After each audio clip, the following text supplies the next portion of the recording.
Okay, तो कल हम लोगों ने देखा था टेबल क्रिएट कैसे करते हैं, कंस्ट्रेंट कैसे क्रिएट करते हैं, और वो सारे कंस्ट्रेंट का इफ़ेक्ट क्या क्या होता है वो सब हम लोगों ने कल देखा था। तो आज हम वही से कंटिन्यू करते हैं। So let me drop this table, it is available. Okay, now अब मेरी ये रिक्वायरमेंट है कि प्रोडक्शन में कोई टेबल है या हमारे डेटाबेस के अंदर कोई टेबल है, तो उसको हमें, एक मिनट,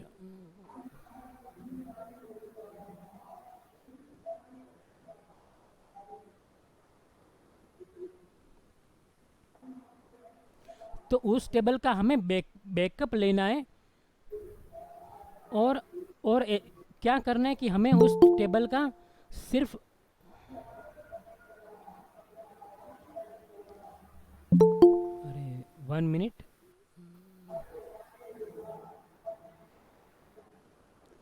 हमें क्या करना है कि उस टेबल का जैसे कि ये टेबल मैं लेता हूँ।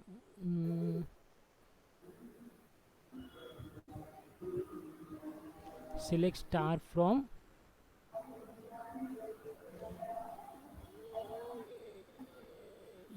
ये टेबल मैंने सिलेक्ट किया, बराबर। तो ये जो डेटा आया, अब मेरी ये रिक्वायरमेंट है कि हमें कोई एक नया टेबल क्रिएट करना है, उसमें हमें सेम स्ट्रक्चर रखना है, ऐसा ही सेम स्ट्रक्चर। तो कोई बता पाएगा कि कैसे करते हैं हम? किसी को कुछ आइडिया है क्या?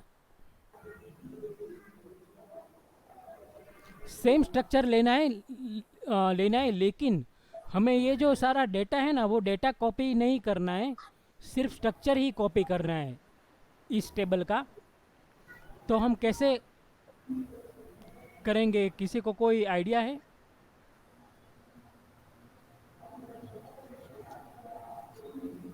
To cover, like we can just give the condition where one equals to two, like that. पर उससे पहले क्या, उससे पहले Full I need to sir. क्या? Full I need to tell. Select star okay, select star into. into whatever the new table we wants to okay, तो display हम from 1 minute,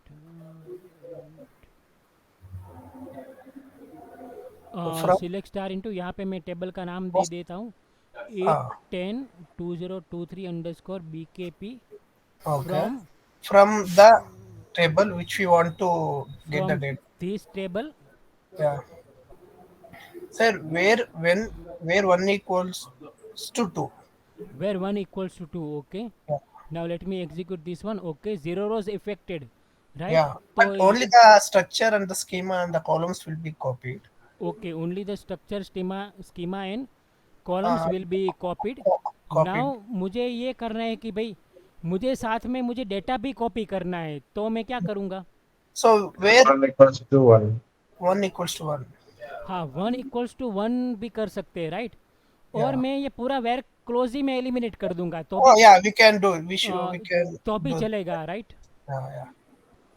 okay, तो We don't want any where condition. So all the data will be copied. Suppose मैं ऐसा करूँगा, तो ये मेरा पूरा सारा का Pure data सारा will be data copied. Copy कर देगा इस टेबल Yes. के अंदर। Yeah. इस टेबल के अंदर, तो इसका मेन पर 1 मिनट,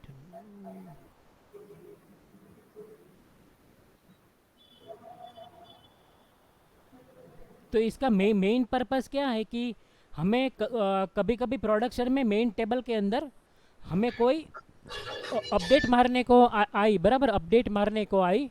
तो हम क्या कर लेते कि पहले हम पूरे टेबल का बैकअप ले लेते, उसके बाद ही हम मेन टेबल के अंदर अपडेट करते हैं, ताकि कुछ गलत हमारे से अपडेट हो गया या हमने वेयर कंडीशन देना मिस कर दिया, तो वो हमारे पास बैकअप टेबल में से हम उसको रिकवर कर सकते हैं।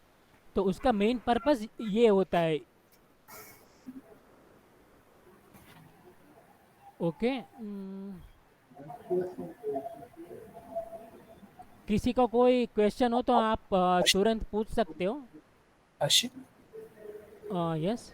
Yeah, in real-time scenario, also in the production database, if you want to take the backup from one table to other table, this is the only the solution, or this is only the query, right? In real-time scenario also. हाँ, yes, real time scenario Like, mostly this is the easiest way.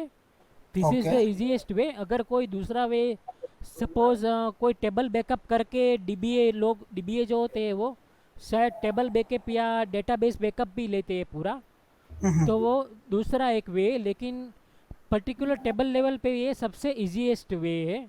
Okay. Okay. Okay.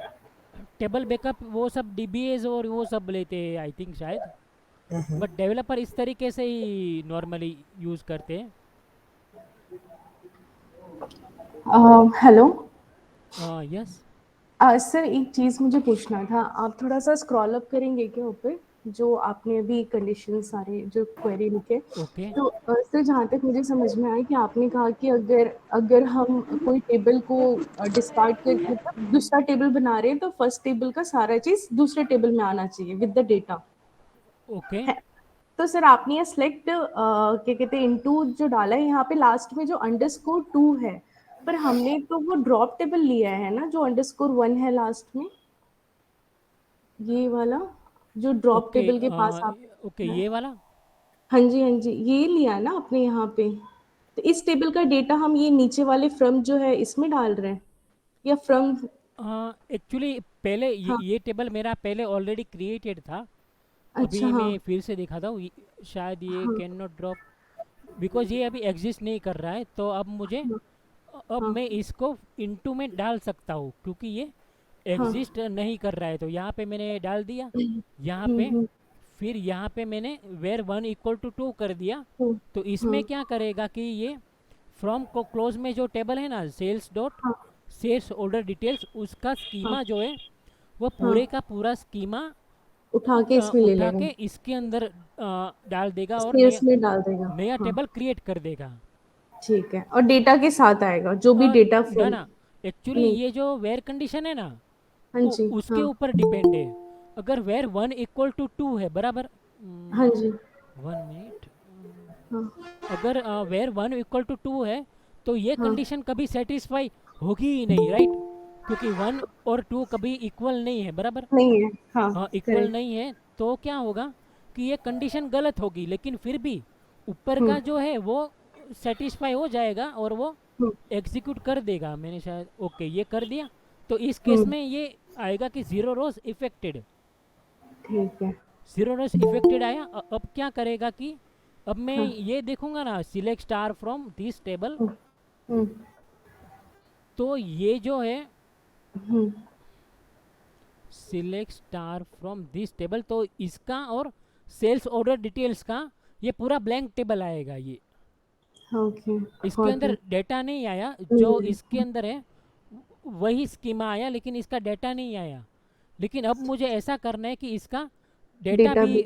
Data भी चाहिए। तो मैं simply क्या करूँगा, या तो मैं 1 = 1 करूँगा, हम्म, तो ये मेरी कंडीशन सेटिस्फाई हो जाएगी, और या तो मैं ये कंडीशन निकाल ही दूंगा, पूरे की पूरी कंडीशन। ठीक है, तो तो भी अगर कंडीशन नहीं भी डालेंगे तो भी पूरा आ जाएगा, हाँ, है कंडीशन ना। नहीं भी डालेंगे, हाँ, तो भी पूरे के पूरा।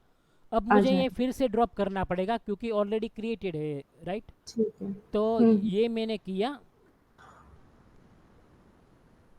तो ये पूरा डेटा जो 1,21,000 समथिंग रिकॉर्ड है, वो पूरे के हम्म पूरे रिकॉर्ड इसके अंदर आ गए, हम्म, इस टेबल के अंदर। अब इसको सिलेक्ट करेंगे तो उसमें पूरा डेटा दिखाई देगा ये। ठीक है। Thank you sir. Okay, welcome. Okay, अब हम ये देखते हैं। कल वैसे एग्जांपल देखा था, आज फिर एक दूसरा एग्जांपल देखते हैं। ये मैं पहले देख लेता हूँ।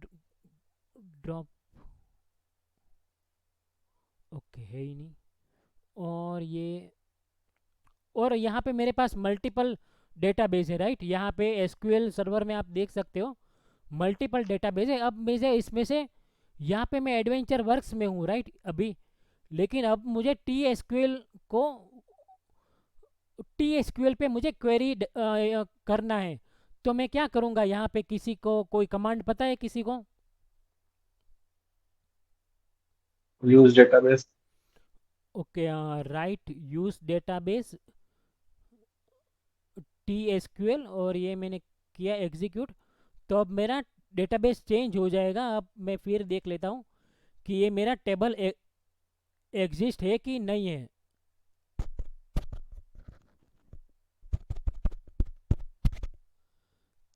ओके, ये ड्रॉप हो गया। अब मैं क्या करता हूँ, अब मैं ये क्रिएट करता हूँ टेबल। ओके, अब मैंने ये क्रिएट किया।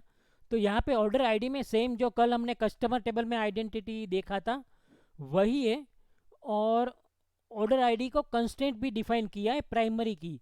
तो यहाँ पे क्या किया है कि प्राइमरी ये जो है वो कंस्ट्रेंट नेम है। अगर हम ये नहीं देते हैं तो SQL server constraint name automatically define कर लेता है अपने हिसाब से।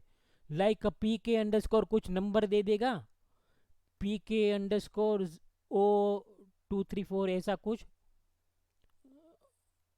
ऐसा कुछ नाम ऑटोमेटिकली दे देगा। वो हम फिक्स नहीं कह सकते, लेकिन अगर हमने ये दिया है तो वो यही नाम रखेगा। फिर ये इसको प्राइमरी की डिफाइन किया है, ये सब एज यूजुअल है। फिर एक ऑर्डर डेट के ऊपर डिफ़ॉल्ट कंस्ट्रेंट का नाम भी यहाँ पे स्पेसिफाई किया है, और उसमें अगर ऑर्डर डेट अवेलेबल नहीं है तो वो ले लेगा डिफ़ॉल्ट डेट,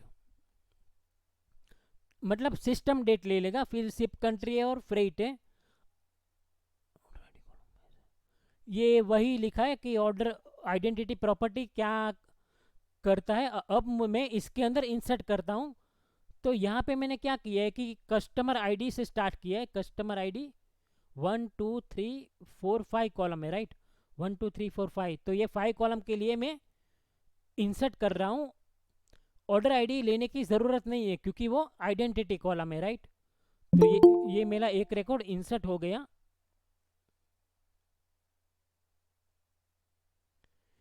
ये मेरा एक रिकॉर्ड इंसर्ट हो गया। अब मैं ये भी मैंने कल बताया था कि if you do want to provide your own value instead of letting the identity property do it for you, you need to first turn on a session option called identity insert. So अगर हमें identity property के लिए भी value insert करना है तो हमें ये सेट आइडेंटिटी इंसर्ट ऑन करना पड़ेगा। वो भी हम लोगों ने कल देखा था। फिर ये क्या करता है, ये डिफ़ॉल्ट कंस्ट्रेंट है, राइट। तो अगर ऑर्डर डेट के अंदर हम वैल्यू नहीं डालते इस कॉलम के अंदर, ऑर्डर डेट के अंदर, तो वो डिफ़ॉल्ट वैल्यू ले लेगा जो कि सिस्टम डेट टाइम है। तो अब हम देखते ये मैंने इंसर्ट किया कि नहीं किया। ये मैंने इंसर्ट कर दिया। अब ये ट्राई करते हैं। यहाँ पे देखिए आप, ऑर्डर डेट में क्या लिखा है मैंने, customer ID, E M P ID, order date, ship country, freight. तो यहाँ पे जो ऑर्डर डेट है उसमें मैंने बाय डिफ़ॉल्ट लिखा है, बराबर। अब मुझे कोई बताएगा कि मुझे दूसरे तरीके से इसी कॉलम में डिफ़ॉल्ट वैल्यू इंसर्ट करना है, तो मैं कैसे करूँगा? ऑर्डर डेट कॉलम के अंदर इसी इंसर्ट स्टेटमेंट से मुझे डिफ़ॉल्ट वैल्यू इंसर्ट करना है, तो मैं किस तरीके से करूँगा? Default date, right? Yes default date Means today's date, whatever the system's हाँ today's date, it will हाँ take this यस one. हाँ डिफ़ॉल्ट डेट लेगा, लेकिन मुझे उसका तरीका देखना है कि वो मैं क्या लिखूँगा यहाँ पे कि वो डिफ़ॉल्ट डेट लेगा। अभी तो मैंने डिफ़ॉल्ट लिख लिया, बराबर, पर एक और तरीका है जिससे मैं डिफ़ॉल्ट डेट को इंसर्ट कर सकता हूँ, मैं ऐसा कहना चाहता हूँ। No, not hard to understand. Get that? क्या? ना ना ना ना, गेट No, डेट नहीं आएगा। no. The question only I'm not getting. So okay, in this, देखो ये क्या is करते, मैं misunderstand me. बताता हूँ एक। Little bit weak in this. Sorry for Okay. that. thought I'm not able to understand your question. That's all. Okay, मैं बताता हूँ एक If bar. you know anyone know in the meeting, can you please just explain me what is stealing? So I can just. देखिए, ये क्या करता है, ये करता है, मेरे sales dot my order table के अंदर एक रिकॉर्ड इंसर्ट करेगा, राइट. एक Okay. रिकॉर्ड इंसर्ट करेगा, इसमें ऑर्डर डेट के अंदर वो यहाँ पे Default. मैंने डिफ़ॉल्ट लिखा है, तो वो सिस्टम डेट जो है आज की डेट है उसको वो इंसर्ट कर देगा, राइट. ये उतना करेगा. अब मुझे क्या करना है, यहाँ पे एक और नया रिकॉर्ड इंसर्ट करना है, Mm-hmm. और यहाँ पे मुझे ऑर्डर डेट में डिफ़ॉल्ट डेट ही डालना है. यहाँ पे यूएसए की जगह हम लिख देते हैं यूके लिख देते हैं, फिर यहाँ पे 50 लिख देते हैं. Okay. फिर मुझे ये रो इंसर्ट करना है, लेकिन Mm. डिफ़ॉल्ट डेट ही अगेन मुझे डालना है. तो मुझे इसके अलावा दूसरा ऑल्टरनेटिव क्या है, वो मैं पूछ रहा हूँ.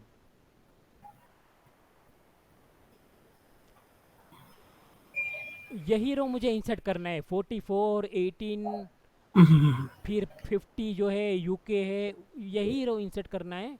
Mm. थोड़ा आप सोचोगे ना तो समझ में ये पकड़ लोगे आप.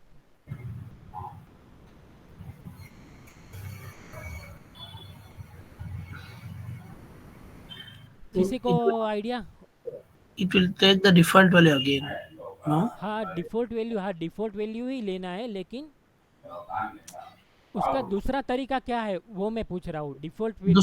दूसरा insert statement also it will take हाँ second insert also it will take हाँ, the दूसरा. default हाँ हाँ, डिफ़ॉल्ट ही है लोगा. with the current time of seconds. I हाँ, think so. वो बराबर, लेकिन इंसर्ट की ये जो लाइन है ना, मैं हाईलाइट करता हूँ ये लाइन. Hmm. इसको हम, और इसमें हम क्या मॉडिफाई करेंगे कि default value again default value ही ले डेट के अंदर.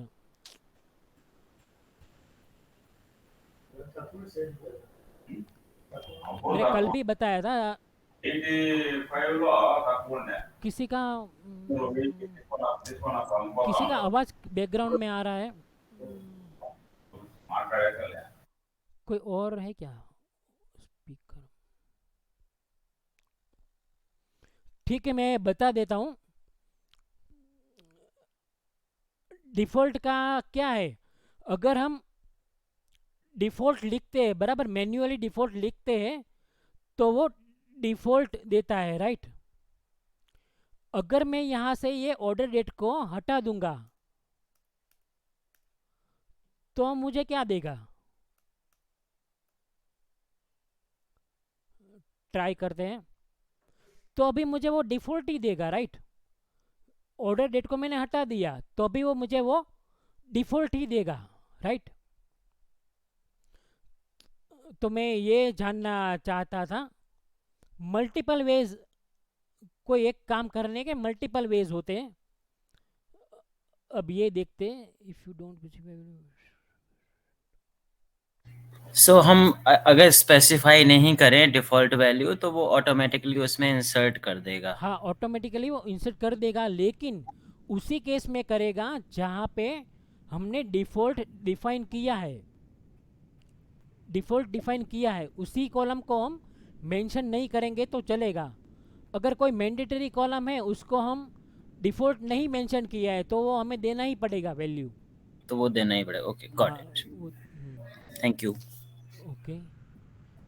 डोंट स्पेसिफाई वैल्यू, उसको will first check whether column.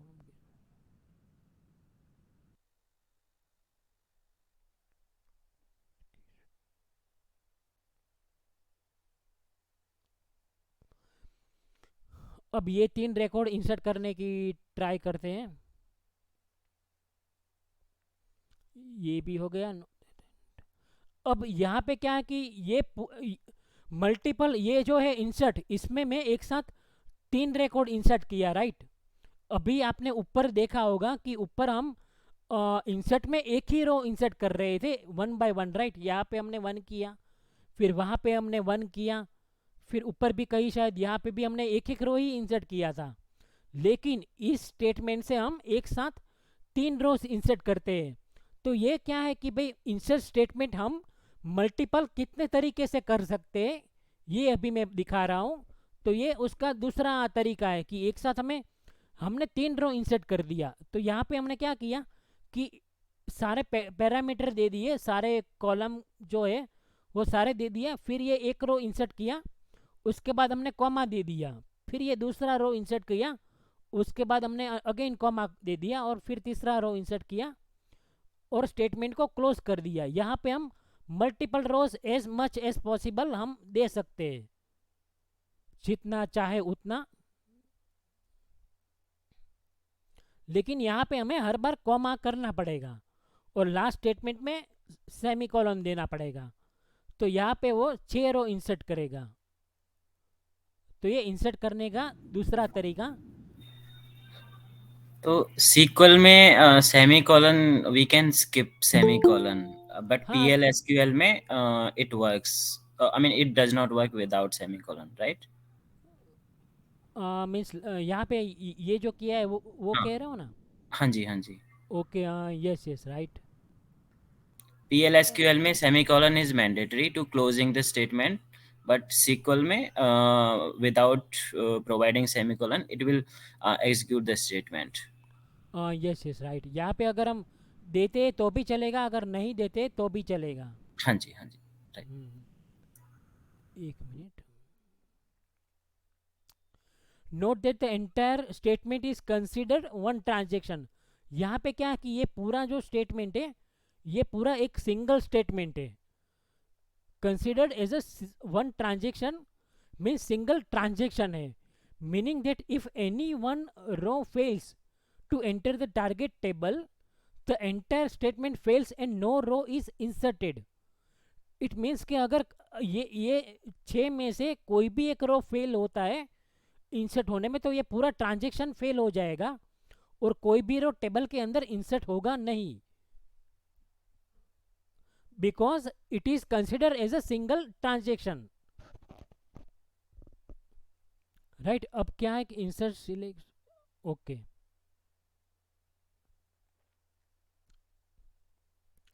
अब ये इंसर्ट सिलेक्ट स्टेटमेंट जो हमने शायद ऊपर भी देखा था कि ना ऊपर हमने जो देखा था ये था, 1 minute, okay, select star into था।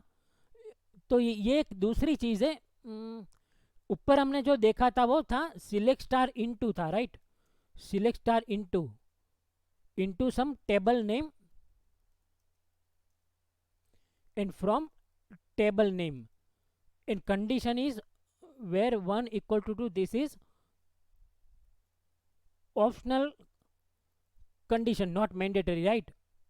ये एक पहली चीज थी। अब ये दूसरी चीज है कि insert into। तो यहाँ पे ये नाम का जो टेबल है वो ऑटोमेटिक क्रिएट कर देगा।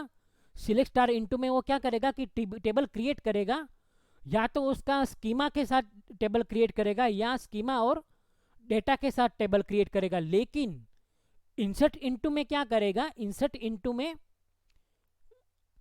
यहाँ पे हम हर जगह वैल्यूज दे रहे थे, राइट। यहाँ पे हमने वैल्यूज दी, यहाँ पे हमने वैल्यूज दी, यहाँ पे हमने मैन्युअली वैल्यूज दे रहे थे। लेकिन अब मुझे क्या करना है कि कोई मेरा एक टेबल है, right, my table is existed and I want to insert data into some other table from my table। so वो एक ऊपर का जो है वो पहला तरीका था और यहाँ पे ये जो है वो दूसरा तरीका है। एक मिनट। तो यहाँ पे क्या करेगा, ये मेरा पूरा, पहले तो क्या करते हैं कि हम इंसर्ट इनटू जो करते हैं ना, इंसर्ट इनटू, तो ये टेबल हमारा क्रिएट होना चाहिए, वो मैंडेटरी है। Select star from this one, okay, इसको मैं करता हूं ट्रंकेट टेबल।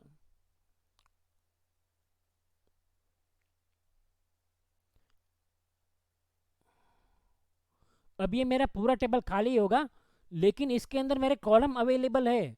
तो ये टेबल हमने क्रिएट कैसे किया होगा, ये टेबल हमने सिंपल इसी तरीके से क्रिएट किया होगा, right.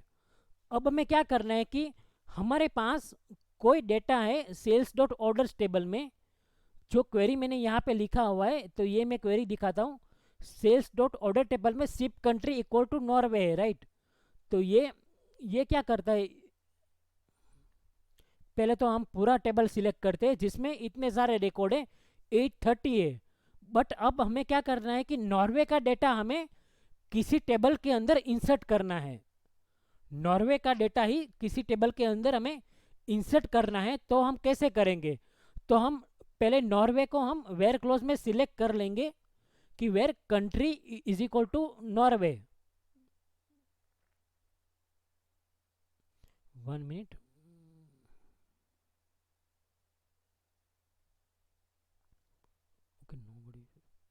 Okay, where country is equal to Norway. तो यहाँ पे हम लोगों ने सिलेक्ट कर दिया, राइट। तो ये मेरा सिलेक्ट स्टेटमेंट आ गया। अब हम सिंपल क्या करेंगे, इसके ऊपर हम इंसर्ट इनटू कर देंगे। जो हमने नया टेबल क्रिएट किया है ना, माय ऑर्डर्स टेबल, उसका हम नाम दे देंगे। और यहाँ पे जो कॉलम है ना, यहाँ पे जो कॉलम, वो सारे के सारे कॉलम हम insert into sales dot my orders table. Then यहाँ पे हम ब्रैकेट के अंदर सारे के सारे कॉलम सेम ऑर्डर में दे देंगे, सेम ऑर्डर में।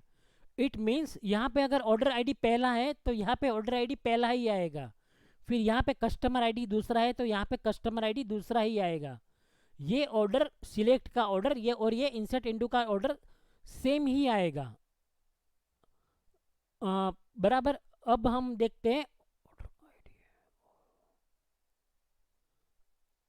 ओके, अब हम देखते हैं कि ये मुझे कोई बताएगा कि ये मैं इंसर्ट करूंगा तो मुझे ये इंसर्ट करने देगा कि नहीं करने देगा।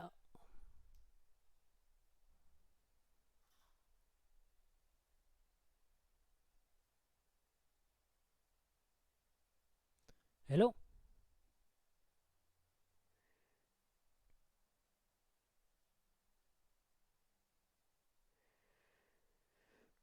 हेलो,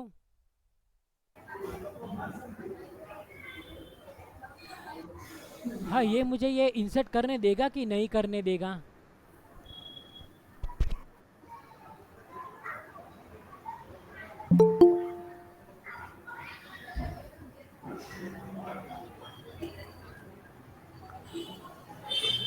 करने देगा। It will insert. हाँ सर, करने देगा। ओके, देखते हैं। एरर आ गया, can not insert explicit value for identity column in table my orders when identity is set two of.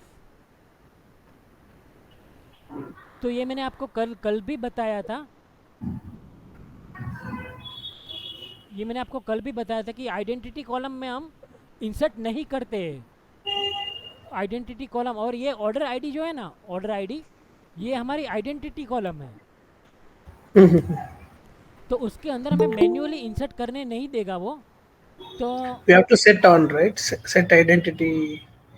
हाँ, यहाँ पे हमें क्या करना पड़ेगा कि हमें ये डिफाइन Insert. करना पड़ेगा कि सेट आइडेंटिटी इंसर्ट ऑन। उसके बाद हम अगर करेंगे ना तो वो हमें इंसर्ट करने देगा। तो ये 6 रो मुझे इंसर्ट कर दिया, राइट। अब क्या करते हैं कि ये करना कभी मत भूलिएगा, क्योंकि ये अगर नहीं करोगे ना तो ऑर्डर आईडी कॉलम के अंदर काफ़ी मिसमैच वैल्यू आ जाएंगी, वो सीक्वेंस में नहीं आएगी। तो एक बार हमने इंसर्ट कर दिया तो हमें आइडेंटिटी इंसर्ट ऑफ भी कर देना है। Okay. ये मैंडेटरी है, बेस्ट प्रैक्टिस है, तो ये भी याद करना है। We are inserting data into sales dot my orders from sales orders. Only the country name is in Norway, right? Yes yes, only country name equal to Norway. ये मैंने सिर्फ आपको एक एग्जांपल दिखाने के लिए किया है। यहाँ पे अगर आप इसको कमेंट कर दोगे तो पूरे के पूरा डेटा इंसर्ट हो जाएगा, राइट। Yeah. पूरे का पूरा डेटा इंसर्ट हो जाएगा। Mhm. अब क्या करते हैं, अब एक और नई चीज़ देखते हैं कि ये स्टोर प्रोसीजर के थ्रू भी हम इंसर्ट कर सकते हैं। ये शायद आप लोगों को पता नहीं होगा कि एसपी के थ्रू भी हम इंसर्ट कर सकते हैं। यहाँ पे मैंने क्या किया कि एक स्टोर प्रोसीजर बनाई, उसमें उसके अंदर एक कंट्री नाम का पैरामीटर दे दिया, राइट। Parameter, yeah. कंट्री नाम का पैरामीटर दे दिया। अब ये ऑलरेडी ओके।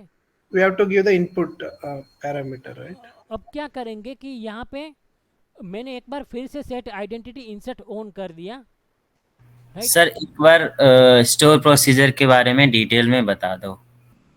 मतलब अभी तो ये सिंपल स्टोर प्रोसीजर है। स्टोर प्रोसीजर अभी बहुत बाद की बात है। ये क्या करता है कि स्टोर प्रोसीजर एक परमानेंट एक ऑब्जेक्ट बन जाएगा, और जब भी हम इसको हम रिट्राइव करेंगे ना, तो हमें बार बार क्वेरी लिखने की ज़रूरत नहीं पड़ेगी। जैसे कि हम यहाँ पे ट्राई करते हैं, एग्जीक्यूट किया, यहाँ पे ये दिया, दे दिया, और ट्राई करते हैं नॉर्वे। Norway. नॉर्वे ट्राई करते हैं कि देता है कि नहीं देता है। तो ये क्या कर दिया, देखिए, 6 रो मुझे दे दिया। तो ये क्या करता है store procedure, simple select statement उसके अंदर जो होता है उसी को एग्जीक्यूट करता है, राइट। अब हमारी अभी मीटिंग में 5 लोग हैं, राइट। तो 5 लोगों को अलग अलग कंट्री की इंफॉर्मेशन चाहिए, बराबर। तो 5 लोग ये क्वेरी लेंगे और यहाँ पे क्या करेंगे, वेयर क्लोज में सिप कंट्री इक्वल टू कोई नॉर्वे डालेगा, कोई इंडिया डालेगा, कोई यूएस डालेगा, कोई यूके डालेगा। 5 लोग सिलेक्ट स्टेटमेंट लिखेंगे। तो ये तो बात गलत है, राइट। तो उसके लिए हमने क्या कर दिया, हमने स्टोर प्रोसीजर बना दिया। उसके लिए हम लोगों ने स्टोर प्रोसीजर बना दिया, और हम अब 5 लोगों को ये कमांड दे देंगे। तो यहाँ पे क्या करेंगे, 5 लोग इस कमांड में नॉर्वे की जगह अपना अपना कंट्री जो है वो लिख देंगे। तो हमें सिलेक्ट क्वेरी 5 लोगों से लिखने की ज़रूरत नहीं पड़ेगी। ये स्टोर प्रोसीजर का बेनिफिट है, राइट। इसको कहते हैं reusability of code. Yeah, but where we are copying this one table into, we have to copy into new table, right? But we are not writing any query for that in this store procedure. We are only selecting the columns from sales order, but we are not loading it into any table insert, right? हाँ, वो मैं बताता हूँ। अभी तो हम सिर्फ select ही कर रहे हैं, राइट। सिलेक्ट ही Yeah, कर रहे हैं, राइट। अब yeah. यहाँ पे उसके नीचे मैंने क्या किया है, देखिए, उसके नीचे ये वाला, उसके नीचे ये मैंने एग्जीक्यूट कर दिया, बराबर। ये मैंने ऊपर जो अभी दिखा रहा था वो मैंने एग्जीक्यूट किया, इतने रिकॉर्ड आए। Okay, okay. अब यही इतने रिकॉर्ड को मैं इंसर्ट कर दूंगा यहाँ पे वही टेबल के अंदर। लेकिन अभी ये फिर मुझे शायद एरर दे देगा। ना, मैंने ऑन किया था तो एरर नहीं देगा। अब मुझे फिर से ऑफ करना पड़ेगा। Okay. तो ये स्टोर प्रोसीजर के थ्रू भी हम इंसर्ट किया। तो ये एक और इंसर्ट करने का तरीका था। पहले हमने सिंगल रो इंसर्ट किया, फिर मल्टीपल रो एक साथ इंसर्ट किया, फिर स्टोर प्रोसीजर के थ्रू काफ़ी सारे रिकॉर्ड इंसर्ट किए, फिर सिलेक्ट स्टार फ्रॉम से इंसर्ट किया। तो ये 4 तरीके इंसर्ट करने के देखे हम लोगों ने। We need to create 2 store procedure for selecting and inserting one. No, inserting करने के लिए तो ये मैंने सिंपल ही लिख दिया है। Okay, insert into sales. Okay. जो हम ऊपर कर रहे थे वही मैंने यहाँ पे लिखा है इंसर्टिंग के लिए,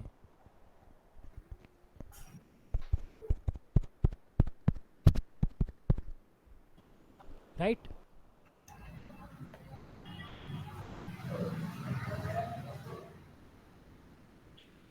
you got it, right. Yes. Yes. Okay, select.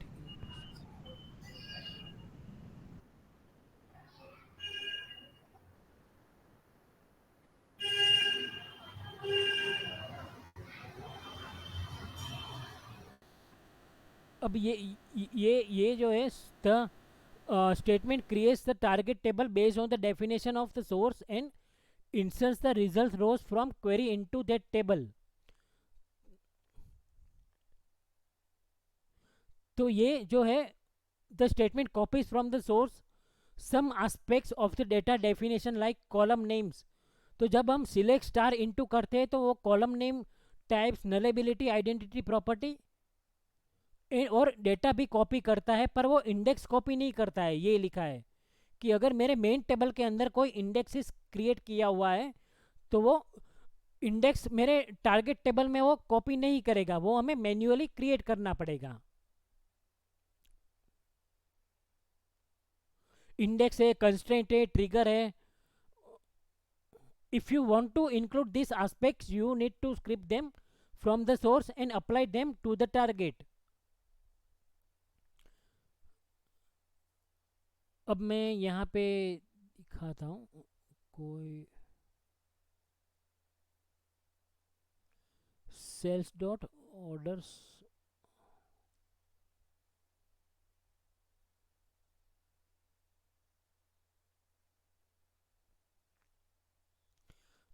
अब मेरा यही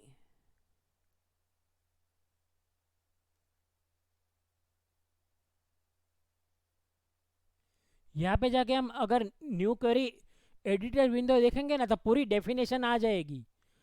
ये मेरी डेफिनेशन आ गई, राइट। जो मेरा कंस्ट्रेंट था उसकी डेफिनेशन आ गई सेल्स डॉट ऑर्डर टेबल के अंदर। अब मैं यहाँ पे सेल्स डॉट ऑर्डर की जगह माई ऑर्डर कर दूंगा और वो कंस्ट्रेंट में इसके अंदर भी अप्लाई कर दूंगा।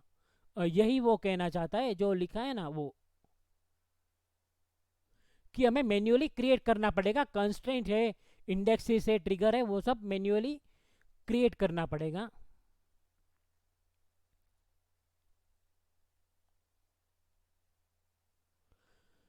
और ये है if you want the target columns type to be different then the source you can use the cast और कन्वर्ट फंक्शंस। तो यहाँ पे क्या किया है कि ये जो ऑर्डर डेट है, राइट, ऑर्डर डेट के अंदर मुझे कोई और फॉर्मेट यूज करना है जो मेरे सोर्स के अंदर कुछ और ही है जो मैंने डिफॉल्ट डिफाइन किया था, राइट। बट वहाँ पे डेट टाइम था तो यहाँ पे मुझे ऐसा फॉर्मेट यूज करना है। अगर कॉपी करने के टाइम जब मैं कॉपी करता हूँ ना इस टेबल के अंदर उस टाइम, तो यहाँ पे क्या करना पड़ेगा, हमें उसको कास्ट करना पड़ेगा, ऑर्डर डेट को कास्ट करना पड़ेगा और स्पेसिफिक फॉर्मेट कर देना पड़ेगा कि कास्ट इस डेट ही ले। अगर ये डेट नहीं लेता है तो वो क्या करता है कि पूरे का पूरा डेट टाइम या इसके अंदर जैसा हो वैसे के वैसा ही देता है। अगर ये हम देखते select star from this table, अब यहाँ पे देखते हैं ऑर्डर डेट कहाँ पे है। ऑर्डर डेट ये रहा, बराबर। ऑर्डर डेट ये है। अब क्या करते हैं, ऑर्डर डेट का मैं एग्जांपल लेता हूँ। तो ये मैं ड्रॉप करता हूँ, ये मैंने ड्रॉप किया, ड्रॉप टेबल,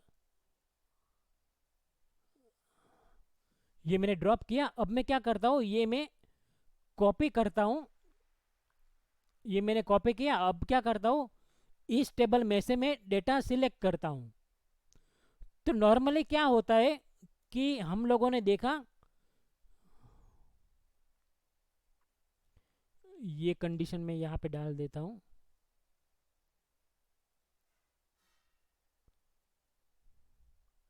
ये क्या किया देखिए आप, ऑर्डर डेट को ऑब्जर्व कीजिए, यहाँ पे जो है और यहाँ पे है, दोनों में डिफरेंस आ रहा है, राइट। अगर हम स्ट्रेट फॉरवर्ड कॉपी करते, हेलो,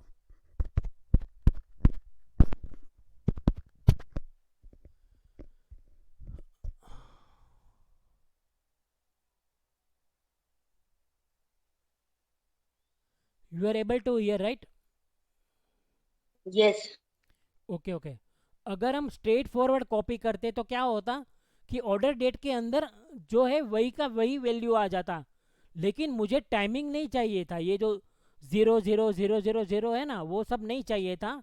तो यहाँ पे मैंने क्या किया, मैंने ट्रांसफॉर्मेशन किया कि ये मुझे डेट में ही दे, डेट टाइम में ना दे। अगर मैं यहाँ पे डेट की जगह डेट टाइम कर दूंगा ना, डेट टाइम या डेट टाइम 2, तो मुझे वो टाइम भी देगा साथ में। तो ये इसको मैनिपुलेशन कहते हैं, डेटा मैनिपुलेशन या डेटा ट्रांसफॉर्मेशन। अब मैं फिर से क्रिएट करता हूँ, तो यहाँ पे अगर इस बार टाइम भी आएगा, देखा टाइम भी आया, क्योंकि यहाँ पे मैंने डिफाइन कर दिया था date time to.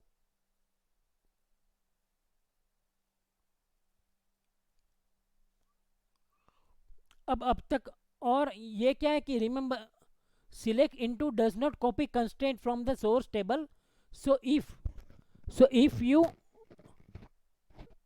need those, it's your responsibility to define them in the target.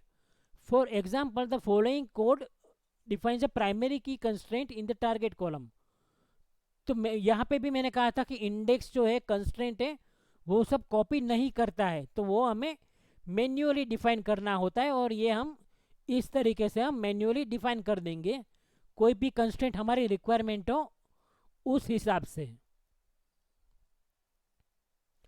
So till now everyone is clear, right?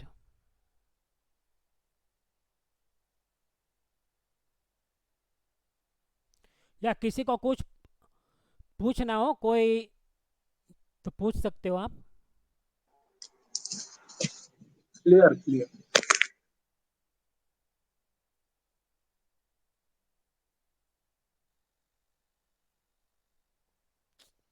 Okay,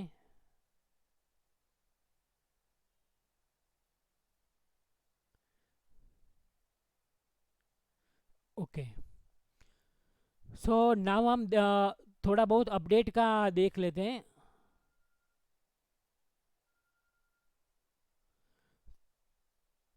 अब ये स्टेटमेंट क्या करता है पता है? ये statement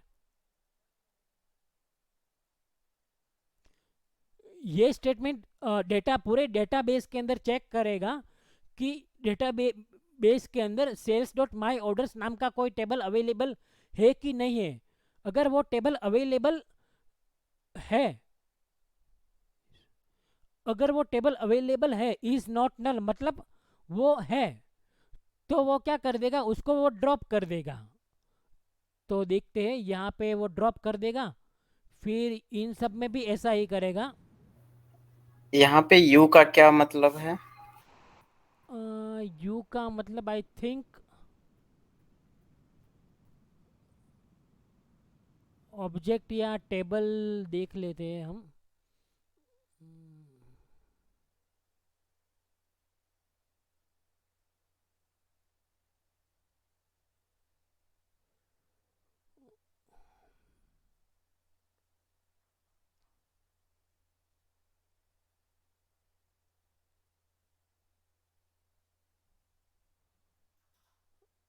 drop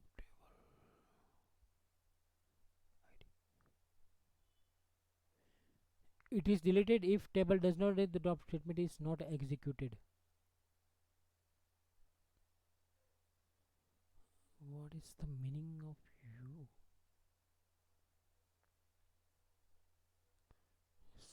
Select star from sys dot tables.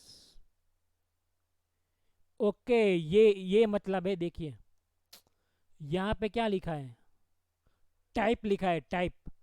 अब मैं करूँगा वेर नेम इक्वल टू, मैं ये डाल दूंगा माई ऑर्डर्स।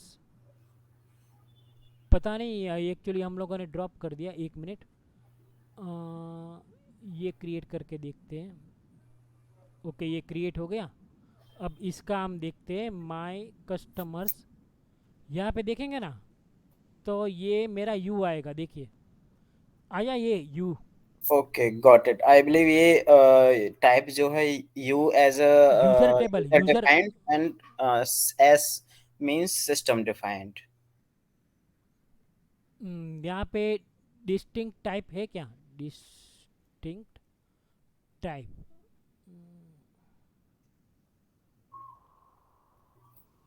अभी तो शायद एक ही है, पर हाँ ऐसा हो सकता है यूजर टेबल और सिस्टम डिफाइंड टेबल में शायद एस होगा।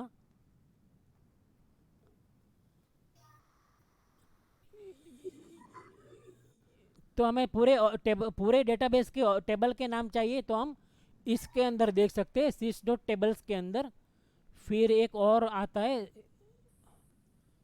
इंफॉर्मेशन स्कीमा डॉट, यहाँ पे हम टेबल्स, हाँ इसमें भी टेबल्स है, तो यहाँ पे भी पूरा सारे टेबल्स आ जाएंगे जो मेरे डेटाबेस के अंदर है, वो सारे बेस टेबल। अगर व्यू है तो उसके अंदर व्यू आएगा, और अगर बेस टेबल है तो उसके अंदर बेस टेबल आएगा। अगर मैं कस्टमर सिलेक्ट करूँगा टेबल नेम में तो वो मेरा टाइप आएगा बेस टेबल। तो ये सारा भी एसक्यूएल सर्वर पे अगर आप, ये सारा भी पता होना चाहिए आइडियली। अब यहाँ से करते हैं, तो ये मेरा हम लोगों ने आई थिंक कर दिया है, तो ये मेरा अब मेरा टेबल ऑलरेडी क्रिएटेड है राइट, लेकिन मेरे क्रिएटेड टेबल में मुझे डालना है कंस्ट्रेंट डालना है क्रिएटेड टेबल के अंदर। तो कैसे आएगा कि ऑल्टर टेबल मैं करूँगा और कंस्ट्रेंट डिफाइन कर दूंगा कि ऐड कंस्ट्रेंट, ये मेरा कंस्ट्रेंट नेम आ गया और ये प्राइमरी की आ गया। सेम मैं ये दूसरा टेबल क्रिएट करता हूँ, तो ये क्या किया, पूरे के पूरे रिकॉर्ड्स मेरे एक टेबल में से लेके इस टेबल में इंसर्ट कर दिए। अब मुझे कोई बताएगा, यहाँ पे मैं ये निकाल देता हूँ, ये जो है मैं निकाल देता हूँ, तो ये मुझे एरर देगा कि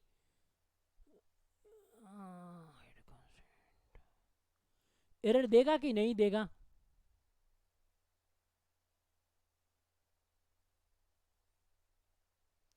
वो मैंने बीच में से निकाल दिया है।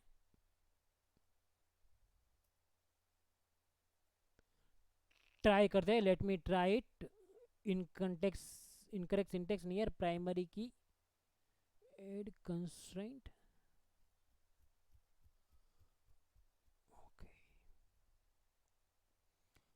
अब ये यहाँ पे एरर नहीं दिया क्योंकि ये कंस्ट्रेंट का नाम name is mandatory, constraint name is mandatory when we are altering the table and adding the constraint into a particular table. अब मैंने ये एक और टेबल क्रिएट किया सारे रिकॉर्ड के साथ, एक बार फिर से मैं ये कंस्ट्रेंट कर दिया। अब मैं यहाँ पे करता हूँ कि ओके कस्टमर ऑर्डर आईडी में 3 ही ऑर्डर आईडी मैंने डाले। अब मुझे क्या करना है कि ये जो 3 ऑर्डर आईडी है ना, 3 ऑर्डर आईडी में मेरा जो डिस्काउंट है, डिस्काउंट उसको मुझे 0.05 डिस्काउंट के अंदर मुझे ऐड करना है सारे के लिए। सारे के लिए ये 3 रिकॉर्ड के लिए मुझे इस कॉलम के अंदर, डिस्काउंट कॉलम के अंदर 0.05 ऐड करना है। तो यहाँ पे सिंपल क्या करूँगा कि update table name set discount equal to, ये पता है किसी को ये क्या करता है, ये चीज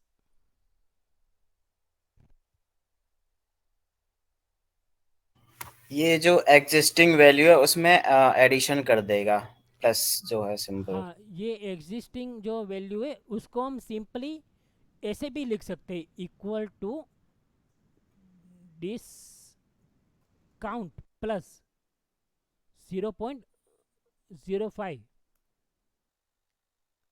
तो ये दोनों सेम ही हुआ, अभी जो पहले लिखा था वो और ये दोनों सेम ही हुआ, ये और ये वाला।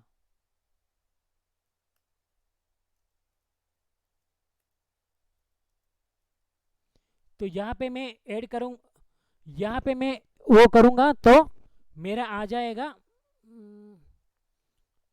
3 रो मेरी इफेक्ट हो जाएगी, और यहाँ पे 0.1 आ गया राइट तीनों में।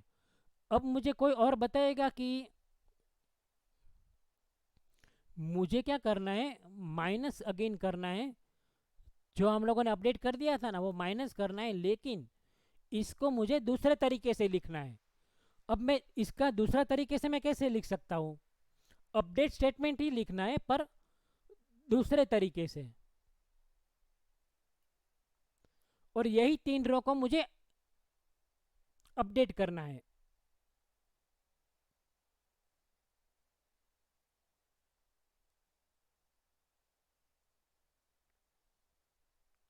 तो कोई बता पाएगा ये?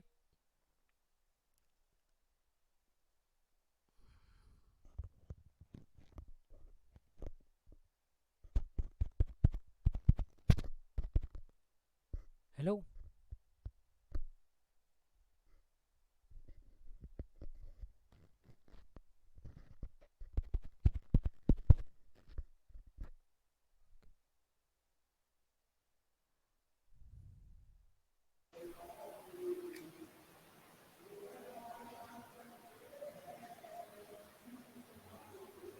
ये कोई बता पाएगा? मुझे अपडेट स्टेटमेंट ही लिखना है पर दूसरे तरीके से लिखना है। हेलो?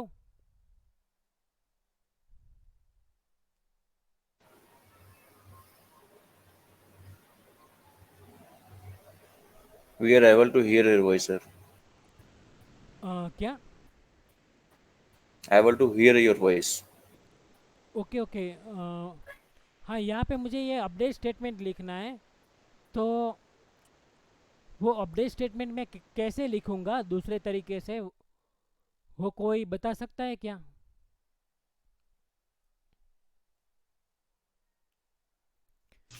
हमें तो सर यही तरीका पता है अभी तक, जो अभी आपने थोड़ी देर पहले बताया था। ओके। ओके, तो मैं आप लोगों को बताता हूँ ये दूसरा तरीका। यहाँ पे क्या करते हैं हम,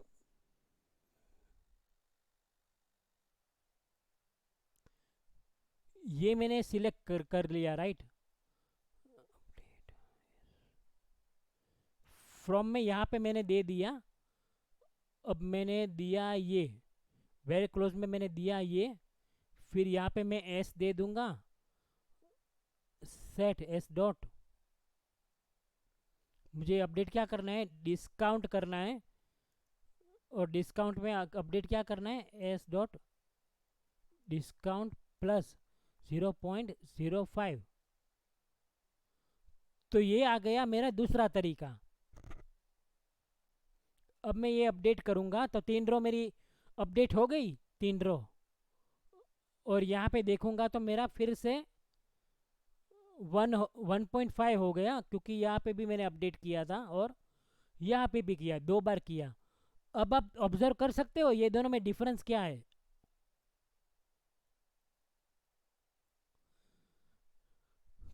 क्योंकि हम मोस्टली नीचे का भी जो यूज़ करते हैं और ऊपर वाला भी कभी कभी यूज़ कर लेते हैं, वो डिपेंड होता है। तो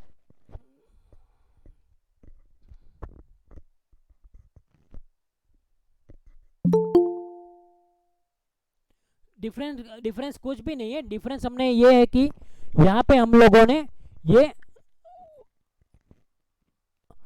इसका एक एलियास बना दिया और उस एलियास को यहाँ पे हम अपडेट कर रहे हैं, पर एक्चुअली वो इस टेबल के अंदर ही अपडेट हो रहा है।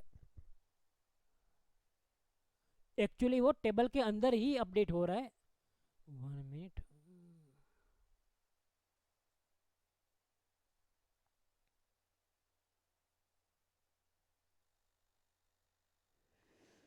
ठीक है।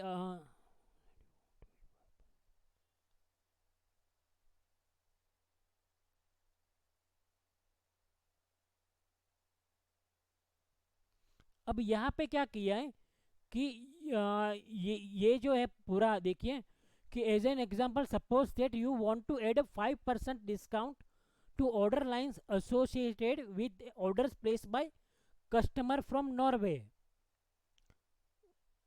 The rows you need to modify are in the sales.myOrderDetails table, but the information you need to examine the filter purposes is in rows in sales.myCustomers table।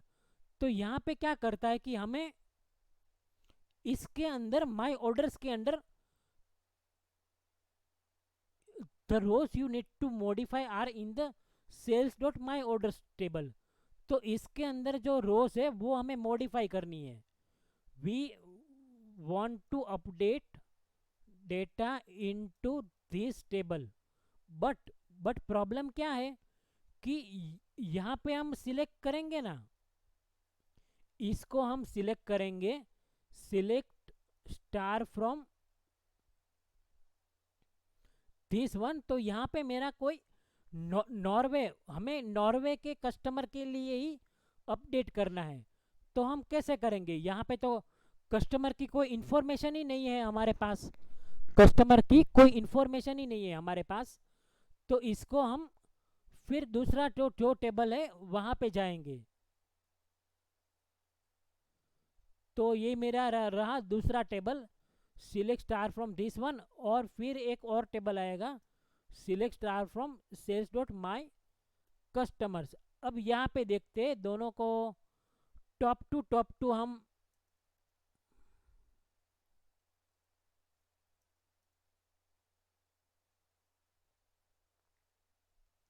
अब ये जो दो टेबल है उसके अंदर कॉमन क्या है?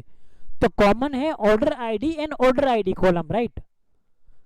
तो ऑर्डर आईडी के बेस पे मैं ज्वाइन मार के देख सकता हूँ, लेकिन प्रॉब्लम क्या है कि यहाँ पे कस्टमर की कोई इन्फॉर्मेशन नहीं है। ये तो जो कंट्री की इन्फॉर्मेशन जो है वो शिपिंग कंट्री की इन्फॉर्मेशन है, कस्टमर कंट्री की इन्फॉर्मेशन नहीं है।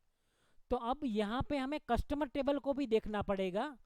तो कस्टमर टेबल के अंदर होगा, यहाँ पे देखिए आप, यहाँ पे जो है ना नीचे का टेबल, उसके अंदर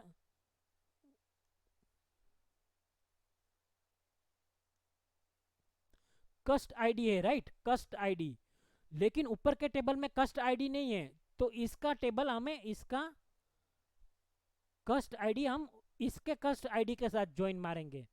तो यहाँ पे मुझे कस्ट आईडी मिल गया, अगेन कस्टमर टेबल के अंदर मुझे कस्ट आईडी मिल गया। तो इसका कस्टमर आईडी, इसके अंदर है कस्टमर आईडी,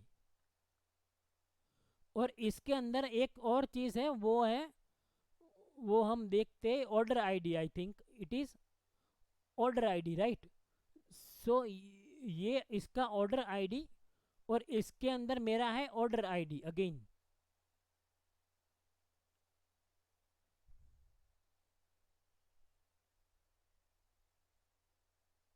अब मुझे कोई बताएगा कि आ, ये चीज़ हमें करना है अप्लाई, तो इसके लिए हम क्या क्या अपडेट स्टेटमेंट लिखेंगे? आप बोल सकते हो साथ में, या मुझे लिखवा सकते हो, एनीथिंग विल बी फाइन। ये चीज़ हमें परफॉर्म करनी है। We need to perform this scenario, then which update statement how we can design. We will do it together.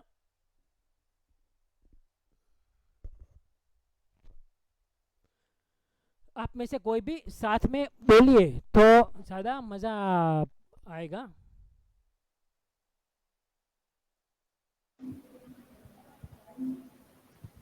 या ऐसा हो तो पहले मुझे सिलेक्ट स्टेटमेंट लिखवाए, या पे ऐसा हो तो पहले मुझे अपडेट स्टेटमेंट लिखवाइए। Anything will be fine. Sir first we will write select statement जहाँ पे हमारी सिटी नॉर्वे होगी। ओके, तो हम क्या करते हैं, select star from sales dot my customers, उसको हम दे देते हैं इलियास सी। फिर उसके बाद इसके अंदर हमारा C dot, I think country क्या है, Norway, country Norway. Okay, column का नाम यहाँ पे सिटी है, राइट? सिटी, एक मिनट, कंट्री है, कंट्री कहाँ पे? और सर ओके, इसके बगल में कंट्री है, कौन? Yes. Where C dot country equal to, हमने लिख दिया नॉर्वे, नॉर्वे, राइट? अब हम इसको सिलेक्ट करते हैं, एक ही रिकॉर्ड आया, चलो ठीक है। अब क्या करेंगे? अपडेट नहीं, लेकिन हमें क्या करना है, देखिए, suppose that you want to add a 5% discount to order lines associated with orders placed by customers from Norway. The rows you need to modify are in the sales.myorderdetails table. तो हमें इस टेबल के अंदर जो रोज है ना उसको modify करना है। तो हम इसके ऊपर अपडेट नहीं मार सकते। We need to update my orders detail table. क्या? We need to update my order detail table. Yes right. Yeah, so We have to join it first. join. Okay, तो इसको हमें यहाँ पे ज्वाइन करना पड़ेगा.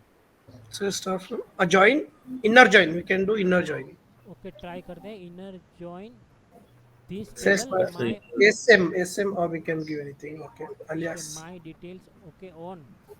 यहाँ पे क्या on आएगा? on this My order details. Sales tab. मतलब कॉलम हम कौन सी लेंगे? skip MD dot. What is the तो स्कीमा लिखना पड़ेगा. ये रहा schema.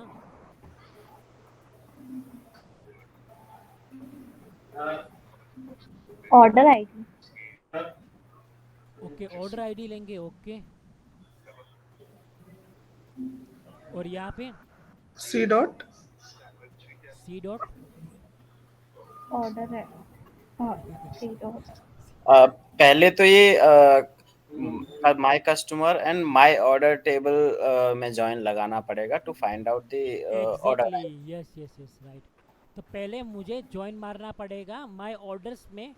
My orders on C dot cust I D equal to M O dot cust I D. तो अब मेरा ये क्वेरी चल जाना चाहिए. Late me try.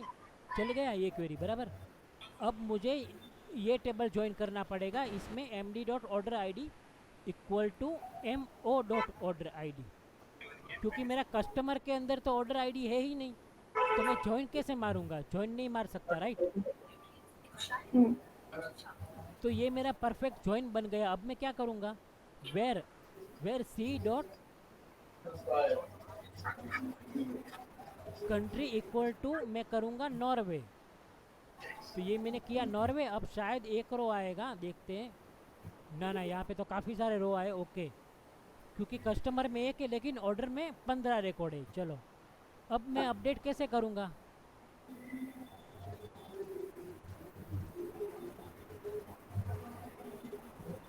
अब मैं क्या लिखूँगा?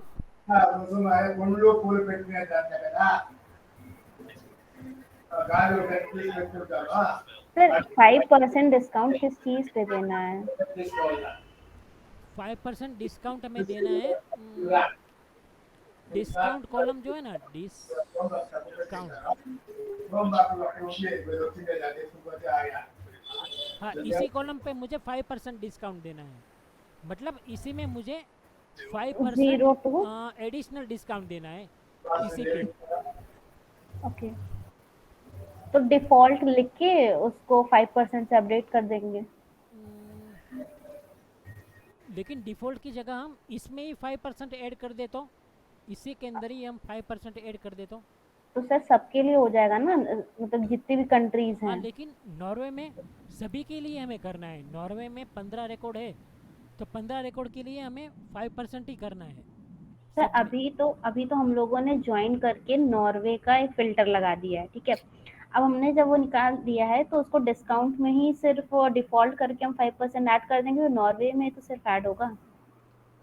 हाँ, नॉर्वे में ही ऐड होगा, लेकिन मुझे ऐसे नहीं लिखना है. मतलब आप ऐसे कह रहे हो कि 0.005 ऐसा कह रहे हो कि डिस्काउंट इक्वल टू ऐसा, है ना? नहीं सर, नीचे आके अपडेट करना है. ओके. अभी आप इस पे जॉइन अपडेट करने से पहले जॉइन मारोगे और उनकी अपडेट क्लाउज में वेयर क्लाउज दोगे अपडेट स्टेटमेंट में कि order ID should be equal to वो ऑर्डर माय ऑर्डर डिटेल्स. ना मुझे सभी के लिए करना है. ऑर्डर आईडी वेयर क्लोज में देने की ज़रूरत नहीं है. मुझे ये 15 रिकॉर्ड के लिए अपडेट करना है सेम. तो यहाँ पे मैं क्या करूँगा? यहाँ पे जो सिलेक्ट है ना, उसको मैं कमेंट कर दूंगा और यहाँ पे मैं लिख दूंगा अपडेट. ओके, अब मैं यहाँ पे अपडेट लिखा. अब मैं यहाँ पे क्या लिखूँगा? डिस्काउंट. Update discount. ओके, ठीक है. फिर इक्वल टू, हाँ. फिर डिस्काउंट प्लस 0.005। सर एडिशनल 5% तो दिया नहीं गया है, तो डिस्काउंट प्लस क्यों कर रहे हैं? हाँ मतलब वी वांट टू ऐड, यहाँ पे लिखा है ना you want to add 5% discount, तो जो डिस्काउंट अभी है उसमें 5% हमें और ऐड करना है। ओके ओके, अंडरस्टूड, ठीक है। तो यहाँ पे हम एक चीज़ भूल गए, यहाँ पे सेट सेट आएगा राइट, सेट हम लिखते हैं right, update set discount equal to this. अब यहाँ पे क्या गलती है, कोई बता पाएगा? अब We need to set the table, right? Yes Update table name. So which update table we have table to name, update? चलो ये मैं टेबल नेम लिख देता हूँ, update table MD. MD. MD लिखिए। एमडी। ओके परफेक्ट, क्योंकि यहाँ पे मैंने एलियस दिया है इसलिए यहाँ पे 15 रो हो गई अपडेट मेरी। अब मैं देखूंगा ना एमडी के अंदर तो पूरा डिस्काउंट अपडेट हो चुका होगा।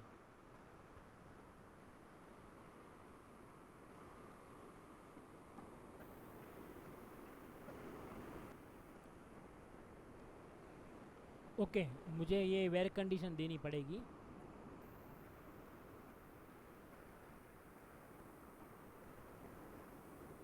अच्छा वो भी जॉइन सा ये देना पड़ेगा। सिलेक्ट एमडी डॉट स्टार,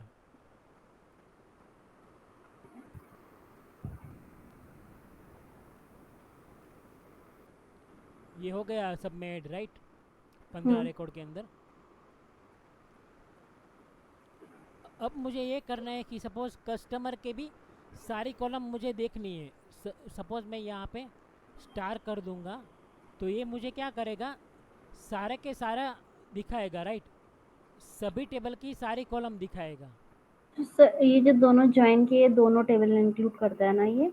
हाँ ये दोनों ज्वाइन किया है ना, वो हाँ, टेबल हाँ। का कॉलम भी इंक्लूड कर देगा। ओके ओके, लेकिन अब मुझे ऐसा करना है कि मुझे कस्टमर का और ऑर्डर्स का ही देखना है, लास्ट टेबल का कॉलम नहीं देखना है, तो मैं कैसे करूँगा?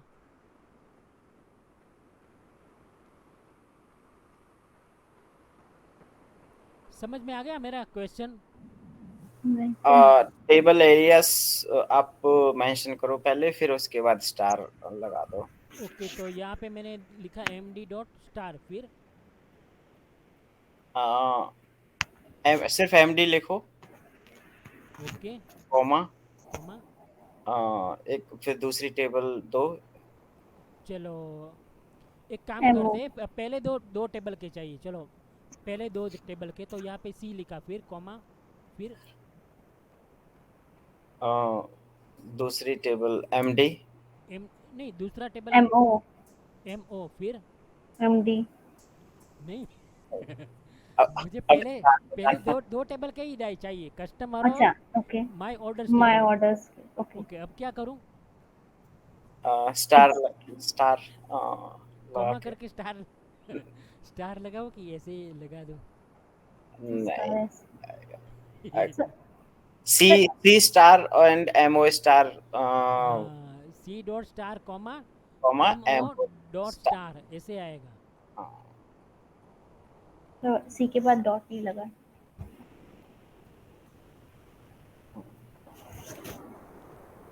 तो ये मेरे सी और MO के ही कॉलम दिखाएगा, बाकी जो लास्ट टेबल है ना उसके कॉलम ये नहीं दिखाएगा।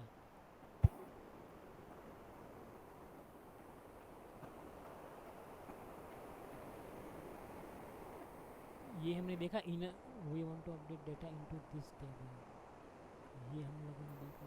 तो ये बेसिकली ये मेन अपडेट रिलेटेड था। ये सब हम देखेंगे जॉइन और वो सब हम डिटेल में देखेंगे बाद में, अभी बाद में थोड़े टाइम के बाद। अब किसी को कुछ क्वेश्चन या ऐसा कुछ हो तो पूछ सकते हैं, बाकी हम अगले सैटरडे को मिलते हैं। सर अपना सेशन ऐसे ही